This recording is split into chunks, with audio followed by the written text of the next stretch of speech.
Hello, Gospel Revolutionaries around the world. Hello, Michael Lilborn Williams. Hi, Daniel. It's so good to be here.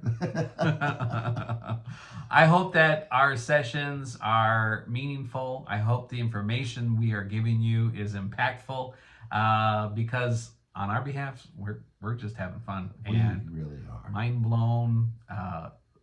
Paul's name was never changed. Seriously? Seriously. All the stuff that we are learning Really? that has been sitting in front of us, so many times when Michael and I are going through and doing our research, and we're just amazed that all we have to do is read. All we do is read the pages. And, Michael, one of the things you've been known for over all of these years is being the great unteacher. Mm-hmm. And man, I don't think that can be overstated. There is so much that has to be untaught in order just to be able to read what's on the pages. Because as we read, so many times we read into it, all of it that we were told was there when it really wasn't there. It goes back to, you mentioned it the other day, just about nowhere in the Bible does it say make Jesus the personal Lord and Savior of your life. And we found out the other day, nowhere in the Bible was Saul's name changed to Paul. That's just hilarious. I mean, that's like, nah, got you again. This has been, of course, really wonderful, and I know you guys are enjoying it. And as you know, Daniel and I forgot your name. Daniel and I have a really wonderful time doing this. Having him as a partner in the gospel and teaching this is really a wonderful experience. So I really appreciate you, Daniel. Thank you so much. He does a little bit more than what we pay him for. If we paid him for what he does, he would not have to work trying to send buses all over the world. So anyway, that's where we are, and that's what we're doing, and we appreciate you guys that help. It is greatly appreciated. Get involved in this. Let this really permeate your thinking.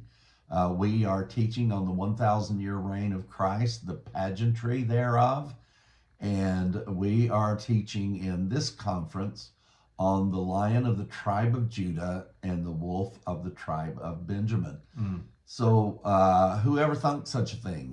This has been, as I've shouted out before to Robert May, yes. Also, we want you to know that he is getting ready to publish a book. It will have far more information than what we have about this subject.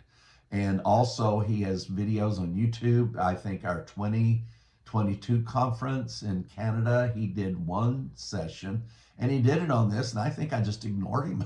I don't know what I did. But we really appreciate anybody who understands something and sticks with it. And he also stuck with the gospel. He didn't get mad at us and leave because we weren't able to see what he was talking about. I love learning from other people. I love learning from research, but boy, I tell you, I went 20 years having to learn from research and not from anybody else. And it was a wonderful change when that finally changed. I remember the first time in the person and where I was sitting and my reaction, and I realized for the first time in 20 years of teaching the gospel, I finally sat and heard the gospel. Mm. This has been an impactful thing that's happened to the planet. For those of you that don't know, before this time started with the gospel revolution, the term grace was just a byword about the gospel. And I had it written in the back of my Bible in big letters on the blank page, gift received at Christ's expense. Mm. And that was it. You didn't hear anything else about grace. The Word of Faith movement did not teach anything about grace. It was all faith. And then as we started helping to separate law from grace, the gospel of peace is what led my way, though, into this. I've shared with you many times that all of this, as far as the gospel is concerned, I walked into this magnificence. I walked into it in the back door, walked in backward, with a blindfold on. And from there, my discovery began.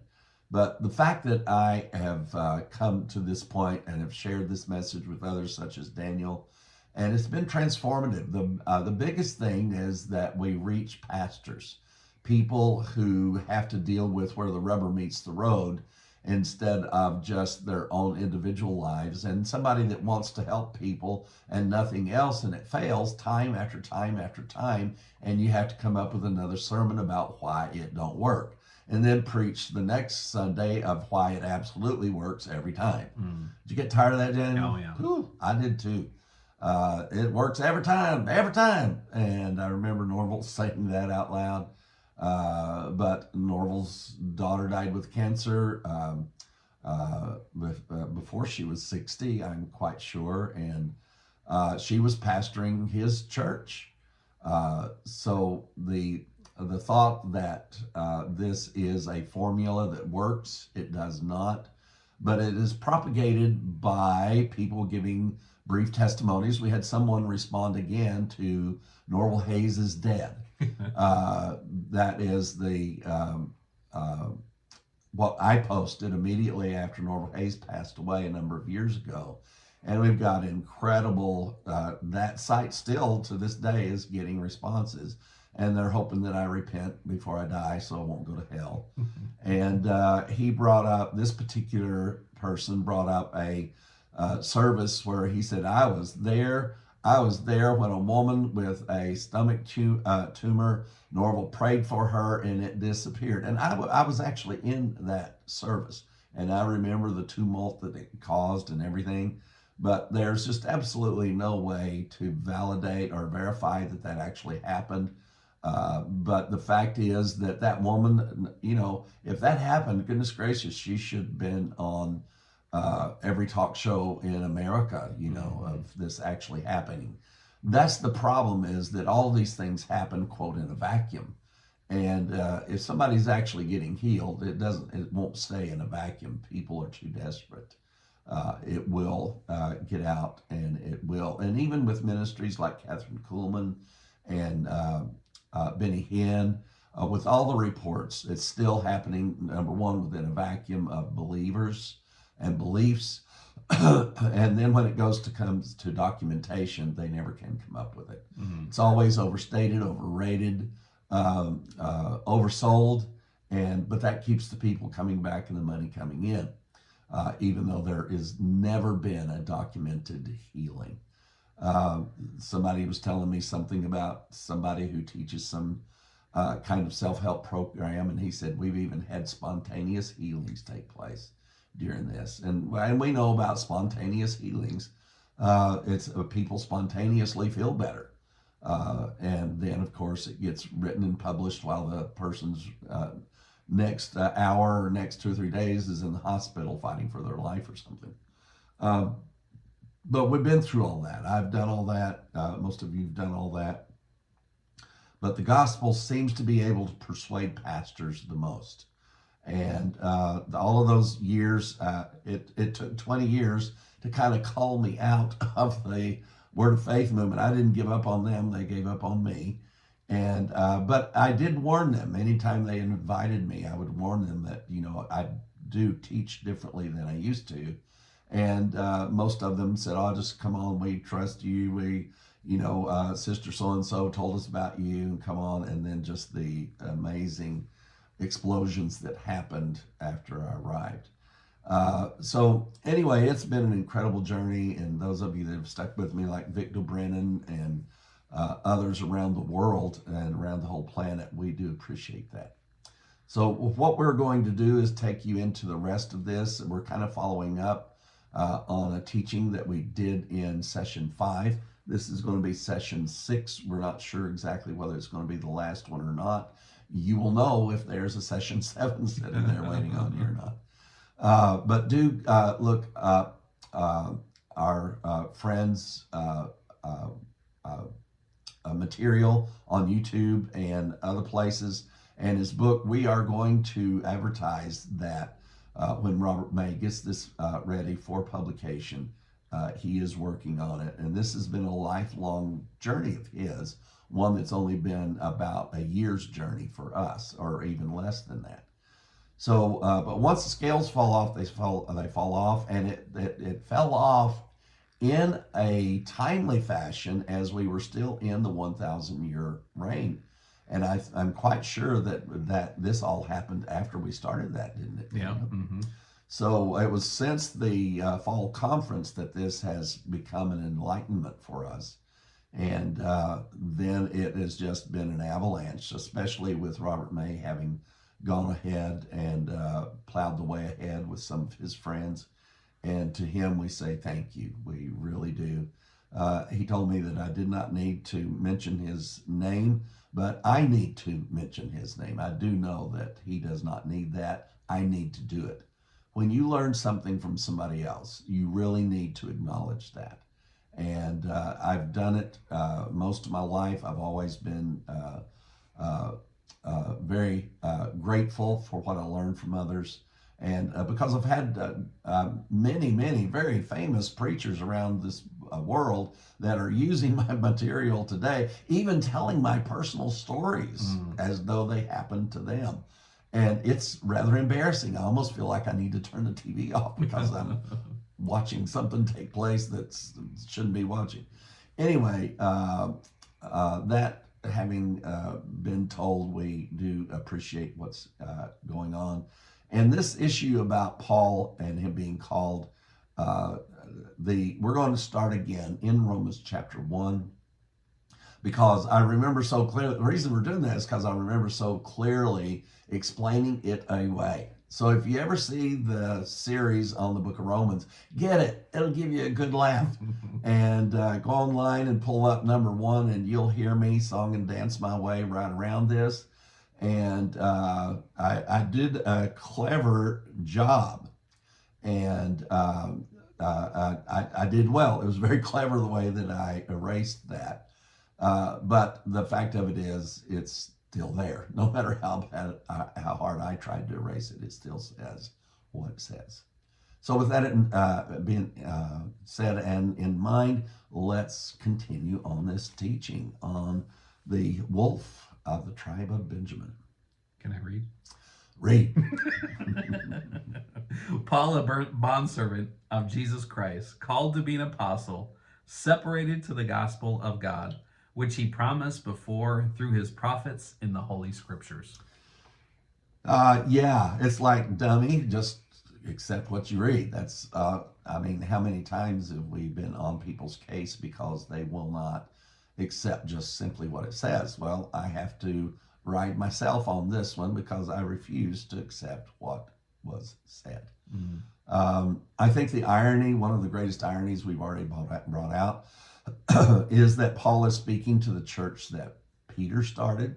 The Catholics claim it's still there with the Basilica in Rome, where they say Peter is entombed in the center of that.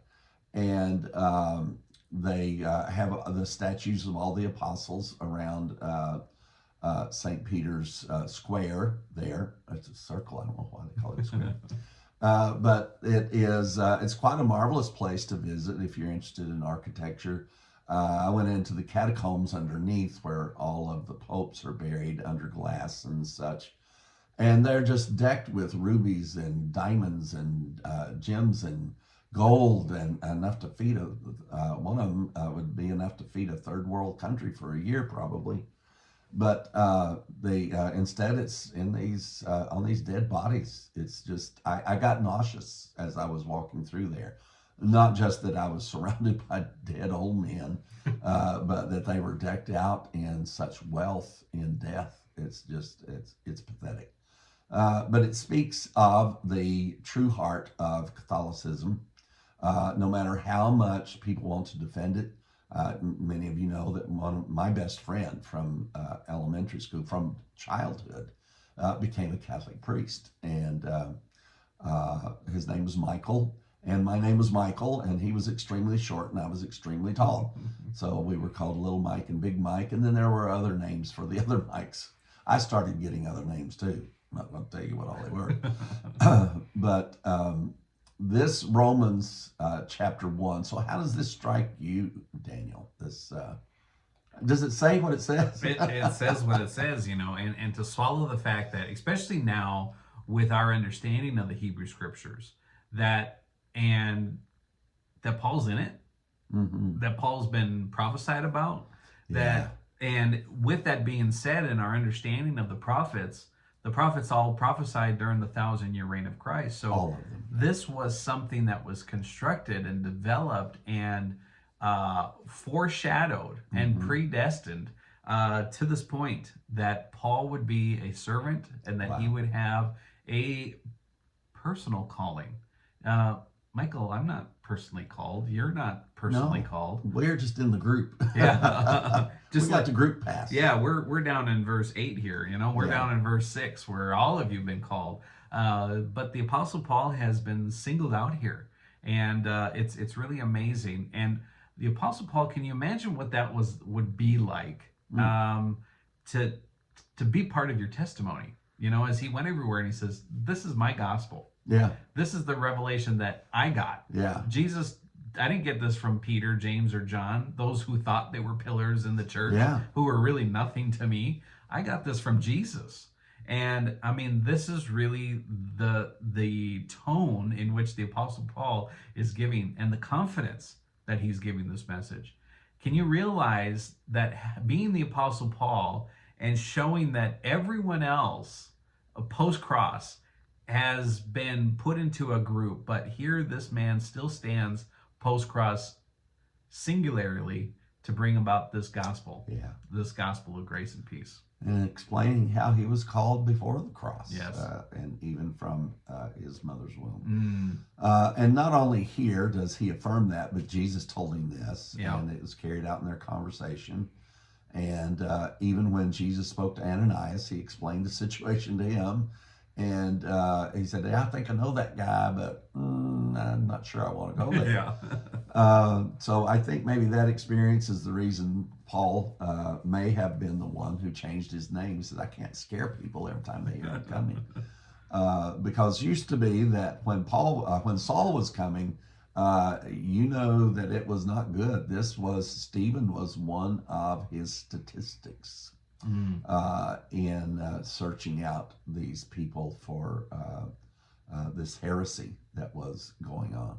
So Paul's story is just one for the ages. I mean, it really is. Never has there been a conversion quite like this under any circumstances where someone so aggressively, like a wolf, pursued his prey, which was all of Jesus's followers, or all the people who had believed in him, and that's what they were then. They were believers. That's the only thing the disciples had told them about.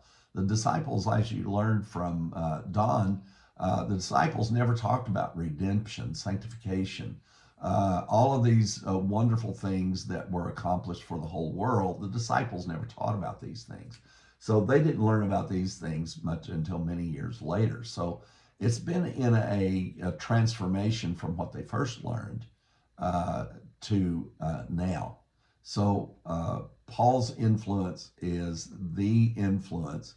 I have to say that the distraction of the disciples who were later called apostles, that they were a distraction. They did not help the cause at all. And we've covered James for you as thoroughly as we can. And all of these are who they were because that's what they were called for. To bring the disciples into this as teachers on this side of the cross, you have to add it yourself because Jesus never did that. And, one of the statements you have made over the years is that Paul lost the argument. And, what would have happened? I mean, what a beautiful world we would have lived in had Paul been successful in getting this gospel out unhindered. But all you have to do is open your Bible, your modern day Bible, King James or New King James, and find out the distortions that have come in. And that's been one of our missions too, is to weed out the influences, the outside influences that overlaid Paul's teachings, and try to give you the documents that the Apostle Paul would have given in in the purest form that we can, and something that we're still working on to make that available to you. But it really shows that there was a drama at biblical proportions happening. And I mean, we just look at that session we did in Acts 21 just to show how serious this really was, and how adamant they were about stopping Paul. And to think that it would be nothing for them to add to his letters after what they did in that temple. I mean, it's no surprise at all to see that was working. So, Daniel, where are we going to go here now? We've learned and shared with the folks some of the things that we've learned about Paul in the Hebrew Scriptures. Yeah, and that's where we started. Romans. He said, "I'm in the Hebrew Scriptures, so let's go find him." Isaiah 49. This one was. I mean, what we're going to do on this is going to do a verse by verse. We're going to go through about 9 verses, and we're going to show the prophecy, and then we're going to compare that to what was said about Paul and what Paul said about Paul, and see how this lines up. So Isaiah chapter 49 and verse 1 starts this way. "Listen, O coastlands, to me, and take heed, you people from afar. The Lord has called me from the womb. From the matrix of my mother, he has made mention of my name. And he has made my mouth like a sharp sword. In the shadow of his hand, he has hidden me and made me a polished staff. In his quiver, he has hidden me." I just, it's like, duh. The thing we know is that this is not talking about Christ. The only other person that has this called from my mother's womb. Jesus was not called from his mother's womb. Yeah. Jesus wasn't called. He just is, was and is, and From always before had the foundations of the world. Absolutely. So the womb was just a temporary transition for him. And this, though, is very powerful, since we already have Jeremiah saying that he was called. And if you read through there, one of the things you're going to find is, if you look at Jeremiah's life and begin to go through that, you're going to see a complete type and shadow of Paul's life. Very similar. They both said that they couldn't speak. I think that's kind of more inferred in Paul's because of some of the things that were said, not directly about his ability to speak, because he had quite a sharp tongue, and it seems that he was enabled to do a very good job with that. But the way he was treated, Daniel, what are some other things about the... So he was called from his mother's womb. Jeremiah prophesied the end of the kingdom. Obviously Paul, he taught us the end of the age into a new age, into the kingdom without end.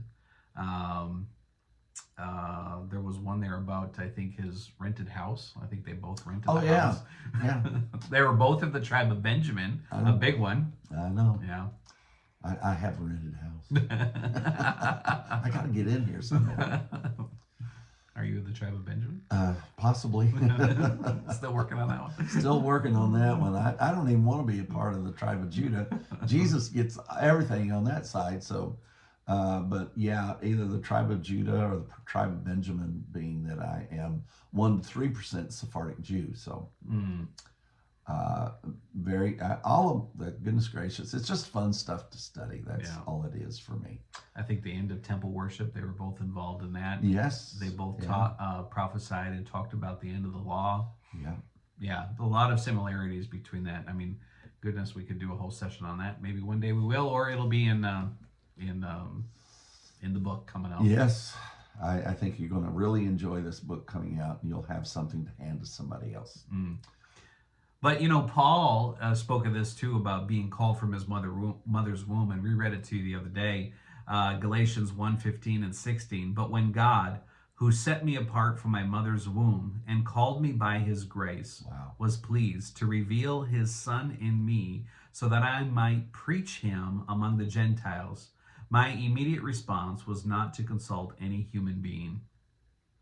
It's interesting. Paul said that he called him to reveal his Son in him. That was Paul's message: Christ in Yeah. you, the hope of glory.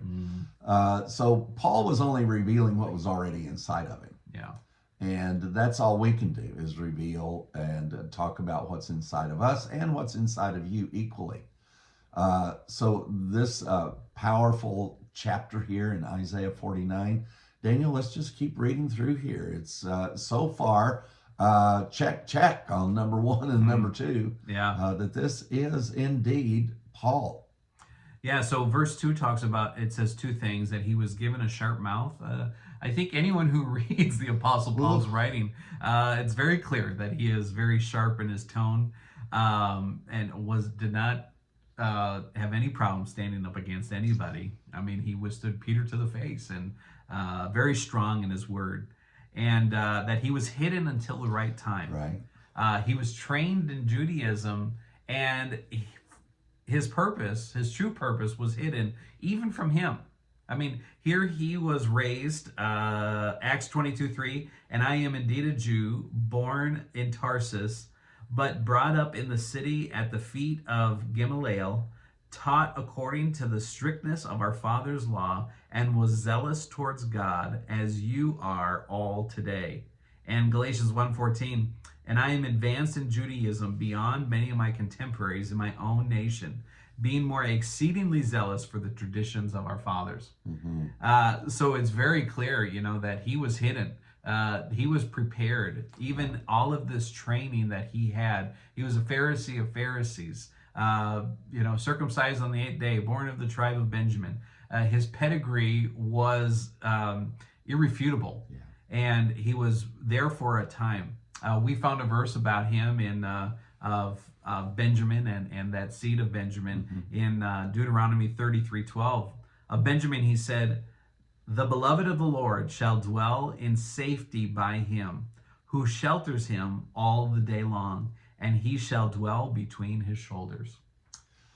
Yeah, well, once again, and with all of the distresses that Paul went through, it seems that he did have some protection on his side. His life was preserved. Paul goes through the things that he should not have survived, but he did. And we know that was for a predestined purpose for Paul's life. And I think the thing that makes this so wonderful for me is that after all of these decades of research, and in just our own research, we've found that Paul was the one with the message. Nobody ever told me that Paul was the one with the message. And but just ferreting through and going through things, just like the 2 sessions that Don and I did in 2014, was it? 2018. 2018. So in 2018, and we didn't know anything about Paul's calling at that time, but we were able to see that the role that James played and the other disciples, and what I've been teaching on those things and pointing out in Galatians and Acts and 15 and 20 and 21 and all of these things for many decades. But Don was able to take us into a depth of that understanding of the drama. The drama of that day in the life of Paul when he was taken by Jacob, the fictitiously named James, and he was brought into this situation where that he was indeed almost killed. We know that the so-called James didn't lift a finger to try to stop this from happening, nor prevent his death at all. Only the Roman soldiers prevented his death. Verse 3, and he said to me, you are my servant, O Israel, in whom I will be glorified. Mm-hmm. So when he says, you are my servant Israel. So Israel, remember we told you that once we got past that point, Israel is only two tribes, Benjamin and Judah.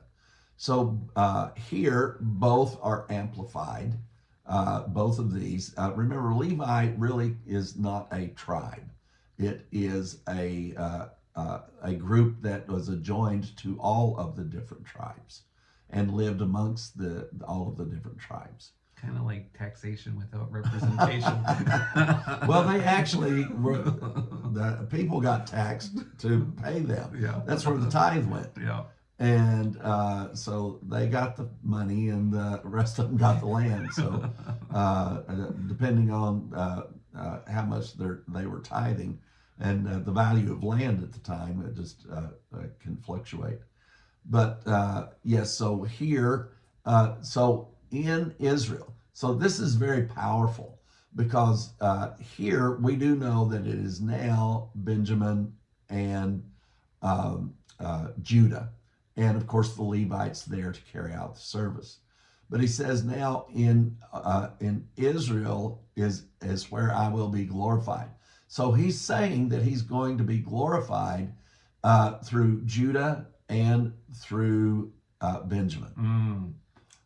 That's how he's going to be glorified. It's not us who made that up. I thought it was very interesting that we were pointing this out before we ever got here. I don't even know if we had read these verses at that time, that we had to keep in mind that as we went forward, when you read about Israel, you're reading about basically two tribes. And that's where he said he was going to be glorified. So, and you're going to see this as we go through this chapter. You'll see involvement of Christ, the tribe of Judah, and you're going to see the involvement of Paul, the tribe of Benjamin, and you're going to see the different roles at play here, just as we did in Isaiah chapter 53. When we went through Isaiah 53, we said, who's going to will the arm of the strength of God, the arm of God, be revealed? Yeah. Who will speak on behalf of our nation? And then we find out that alongside of the work that Christ did in Isaiah 53, there was an individual that rose who happened to be Paul, and he was the one who was actually pronouncing, he was declaring, this revelation had been revealed to him, and he was speaking. And you'll see a lot of that here as we go through a few more verses. Verse 4, then I have said, I have labored in vain, I have spent my strength for nothing and in vain. You surely my just reward is with the Lord, and my work is with God. That sounds a lot like a lot of things that James or Paul used to cry out. I'm telling you, Paul constantly said, have I bestowed labor on you in vain? That, have I wasted my strength for nothing? Constantly this, I don't know of anybody else that made this statement except Paul, of questioning whether or not his work was in vain. Here's one, Galatians 4:11, for I'm afraid for you, lest I have labored for you in vain. And it's the exact quote from this verse. You can't get any more exact than that. Verse 5, and now the Lord says, who formed me from the womb to be his servant. Interesting that it's the servant. So we have the womb, which we already talked about, and then we have the servant. Remember, Benjamin was the servant to Judah. To bring Jacob back to him, so that Israel is gathered to him. For I shall be glorious in the eyes of the Lord, and my God shall be my strength. And this is exactly what Paul taught. Jesus did it, Paul taught it. Jesus did it, Paul taught it. Yeah. Not Paul and the disciples. Jesus did it, Paul taught it, the disciples opposed it.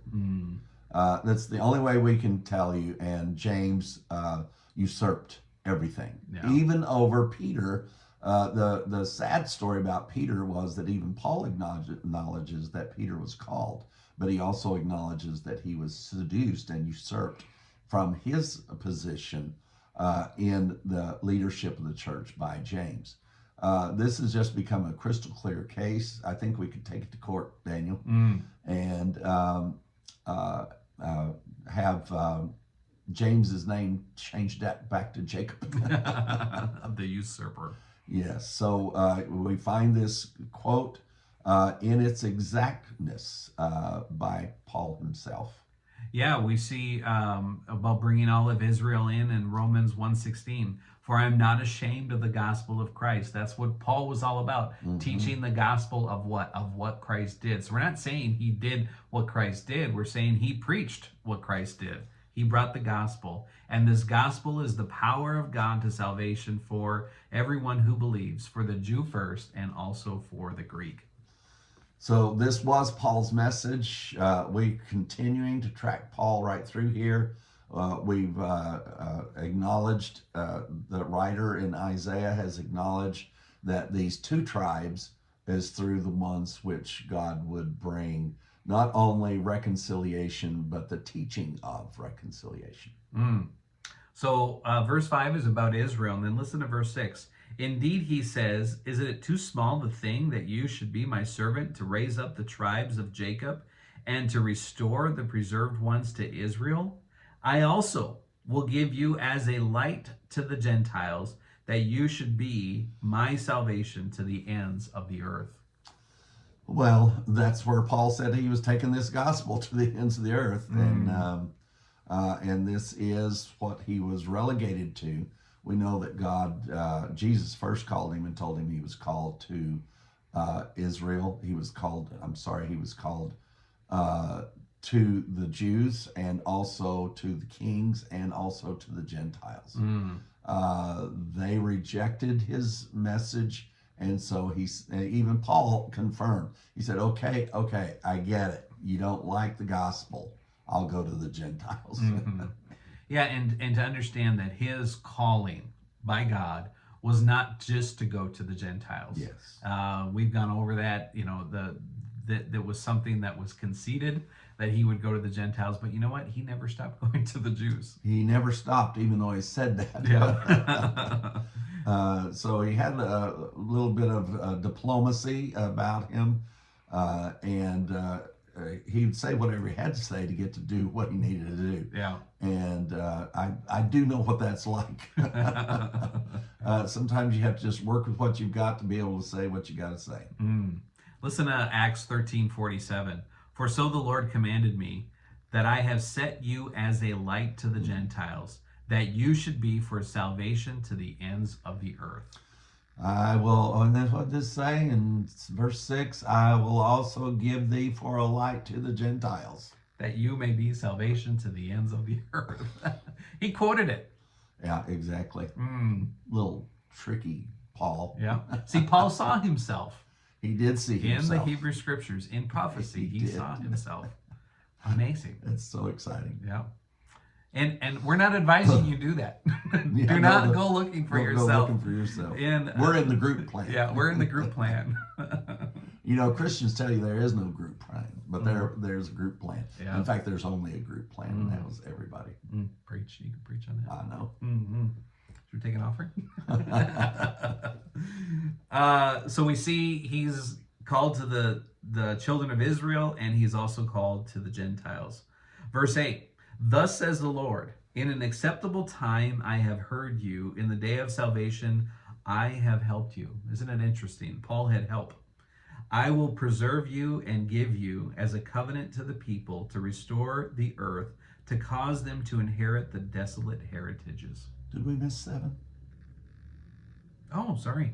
Hold that thought. We'll come back.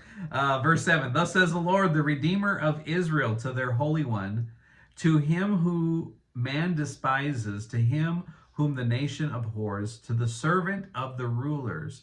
Kings shall see and arise, princes also shall worship, because of the Lord who is faithful, the Holy One of Israel, and he has chosen you. Well, and this is Paul's life. He went through this. He said, I will show you the things that you must suffer for my name's sake.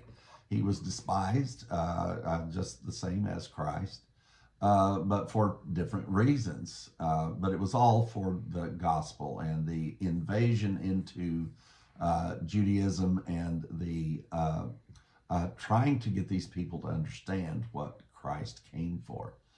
So, and he did stand before kings, even King Agrippa. He told King Agrippa his conversion story. Mm. And even the King Agrippa said, "You've almost caused me to want to believe this."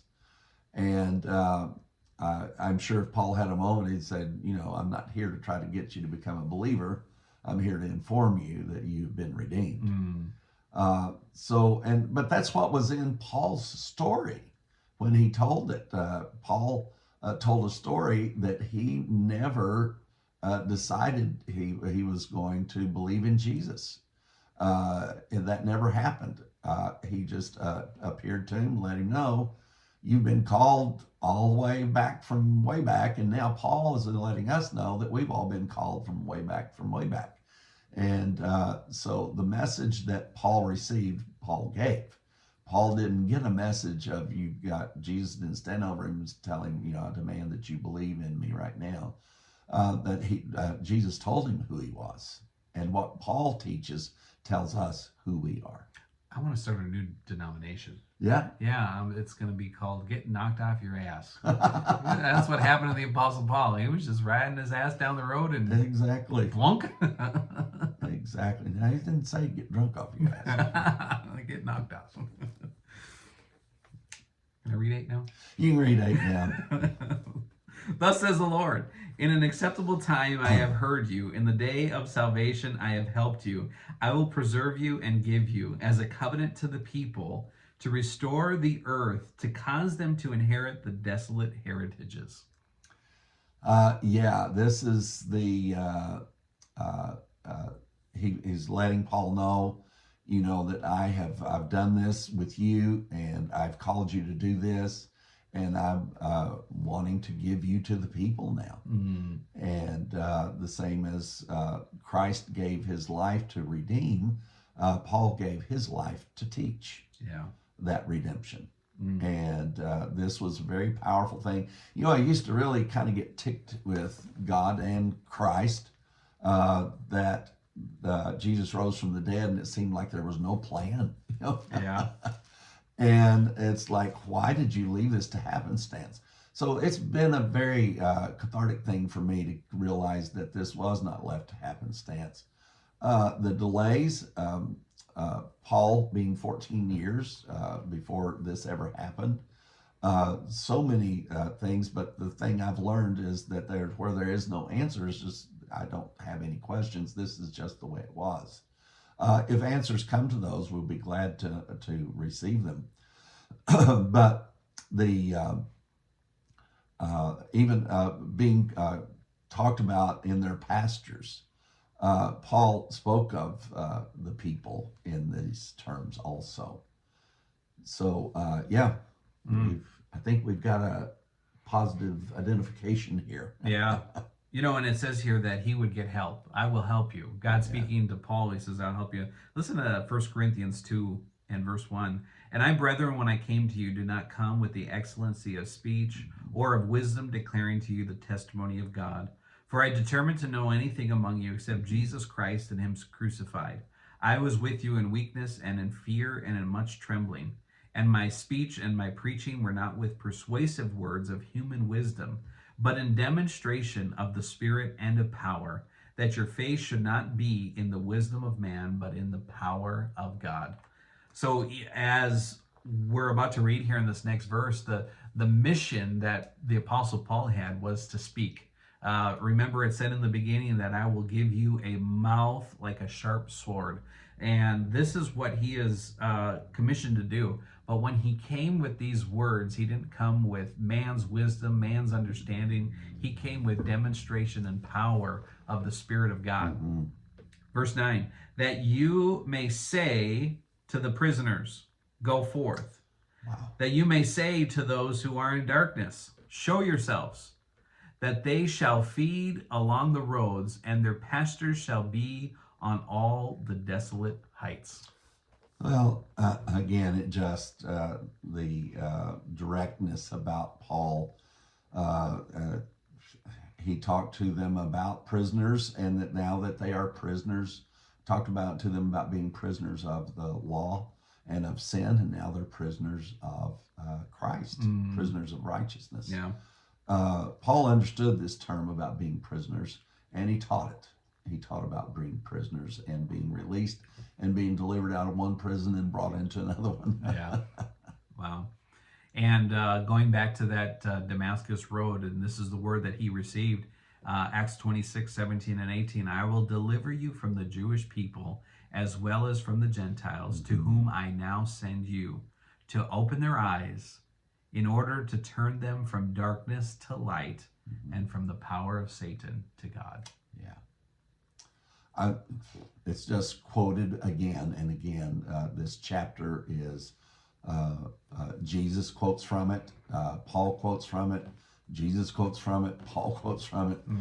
It is really quite a dynamic chapter in the fact that Isaiah says that this salvation is going to be carried out and preached by Israel. And remember, at this time, we have to accept that Israel was Benjamin and Judah. And what's the outcome of all of this? Verse 10, they shall neither hunger nor thirst, neither heat nor sun shall strike them. For he who has mercy on them will lead them, even by the springs of water he will guide them. And this is where that we find that we can depend on the Spirit to teach. We know Paul was led and taught by the Spirit, and we learn from Paul and this rescue of thirst and heat, that we're no longer exposed to the elements of the law. We're no longer exposed to the elements of predestination. We're no longer exposed to any of the elements that we're under. And it's interesting that they, of course, Paul said that we should come out from under those elements. Well, that's what this is talking about here, is the elements. It's just comparing it in a weather a typology, if you will. But these are the elements of the law and the old covenant that we have been led out of. And we're in the springs. Yeah. This is a spring of water for us and for you. And the hunger and thirst is over. We no longer hunger and thirst for righteousness, because we are the righteousness of God. Amen, brother. Wow. Michael, 10 verses. I think this is ironclad to me, that this is speaking about, yes, it's speaking about Christ and his work, but it's speaking about the messenger, the one with the sharp mouth, who would come and deliver a message. Before we close, we got a few minutes here. I think it would be fun to go through an allegory about Let's do that. The Apostle Paul. We know that he was of the tribe of Benjamin, and there's a story about Benjamin and his brother Joseph. And Benjamin was the son of Jacob, along with his brothers. We've been trying to kind of bring the typology that we've been required to is to compare the disciples to the 12 tribes. We're required to do that. That's the paradigm that is given to us from Revelation and from other places. So we are very, very, very, very glad to do that. And as you listen to this about the 10 brothers and their actions and reactions, if you read this entire story, even more than what we're going to share with you, and Robert May goes into it in great detail, and he is the one that shared with me about the silver cup, and the moment that he did, it was just like all the lights came on. And this is just a very powerful insight. This is Benjamin. Benjamin was the youngest. In chronological order, Paul was the youngest. So in that means Paul was the youngest amongst these. And this story, we're going to let it speak for itself and read down through here. Everybody already knows that Joseph is a perfect type and shadow of Christ. It's been taught and preached for centuries. So yeah. And this is the story, of course, where Joseph's brothers sold him off into slavery, and then he rose to power. And now his brothers are in Egypt with Joseph. and they're about to go back to their father Jacob, and something took place. This is Genesis chapter 44. And he, Joseph, commanded the steward of the house, saying, fill the man's sacks with food, as much as they can carry, and put each man's money in the mouth of his sack. Also put my cup, the silver cup, in the mouth of the sack of the youngest, and his grain money. So he did according to the word that Joseph had spoken. And as soon as the morning had dawned, the men were sent away, they and their donkeys. And when they had gone out of the city, and they were not yet far off, Joseph said to his steward, get up, follow the men, and when they overtake them, say to them, why have you repaid evil for good? Is this not the one from whom my Lord drinks, with which indeed he shows divine? You have done evil in doing so. So he overtook them, and he spoke to them the same words. Also, why does the Lord say these words? Far be it from us that your servants should do such a thing. Look, we have brought you from the land of Canaan the money which was in the mouth of our sacks. How then would we steal silver or gold from the Lord's house? With whomever of your servants it is found, let him die, and we also will be my Lord's slaves. And he said, now also let it be according to your words. He that which is found shall be my slave, and you shall be blameless. Then each man speedily let down his sack to the ground, and each one opened his sack. And so he searched. He began with the oldest and left off with the youngest, and the cup was found in Benjamin's sack. Then they tore their clothes, each man loaded his donkey, and returned to the city. So Judah and his brothers came to Joseph's house, and he was still there, and they fell before him on the ground. And Joseph said to them, what deed is this that you have done? Did you not know that such a man that I can show divine? Then Judah said, what shall we say to my Lord? What shall we speak? Or how shall we clear ourselves? God has found out the iniquity of your servants. Here we are, my Lord's slaves, both we and he also, with whom the cup was found. But he said, far be it that I should do so. The man in whose hand the cup was found, he shall be my slave. And as for you, you go back to the peace of your father. I had two thoughts that I had not had before just listening to you read that. Number one, he sent them back with the money they brought to buy the grain. Mm-hmm. So they didn't buy this. Yeah.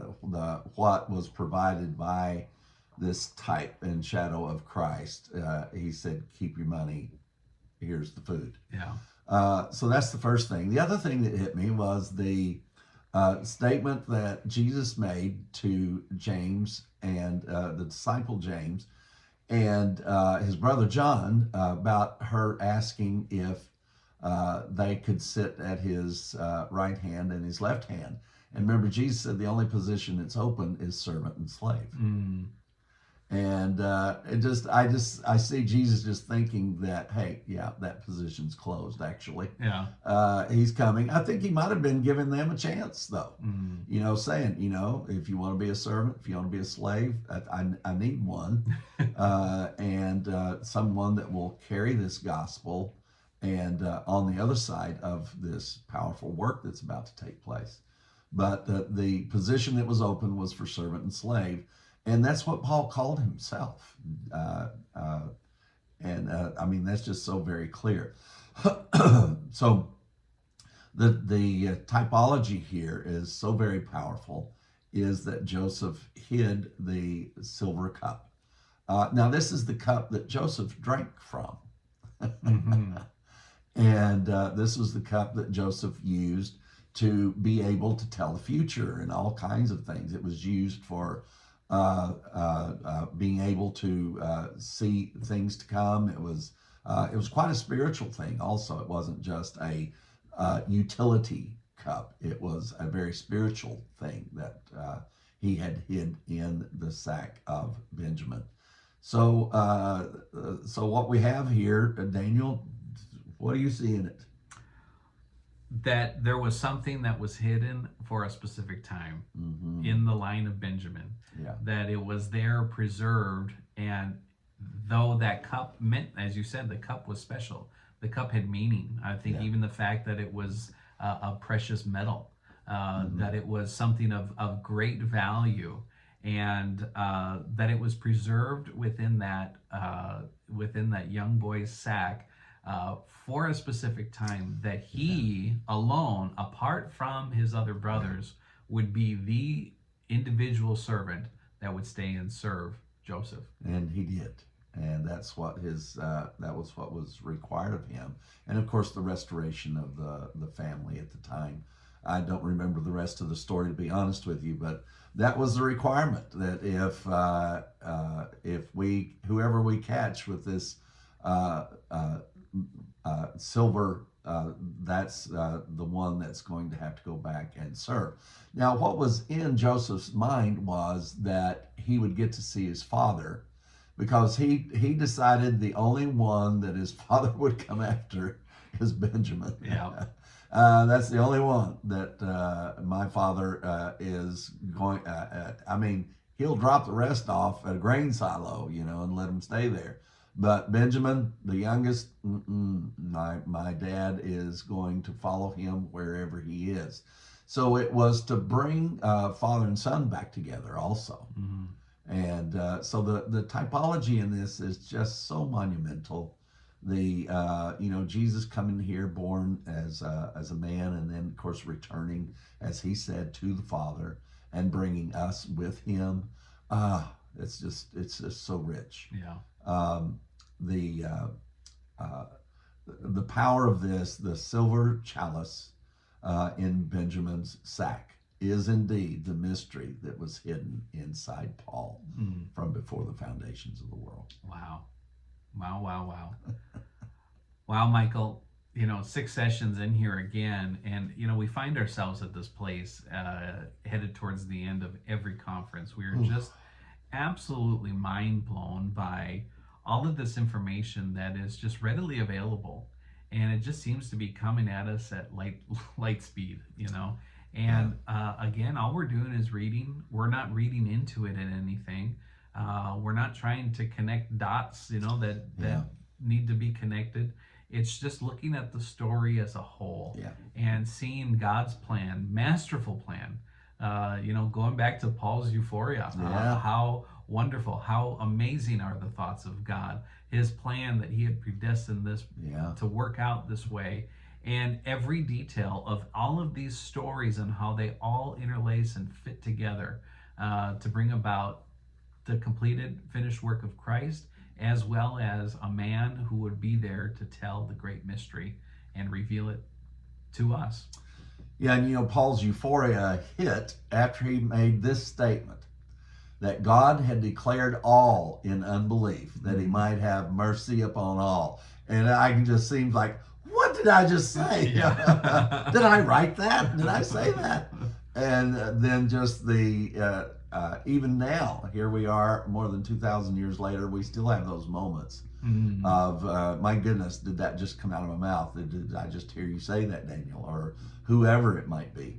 And they are marvelous moments, and that was Paul's euphoria. And remember, the teacher of this new covenant's euphoria, his euphoria, was that God declared all in unbelief, that he might have mercy upon all.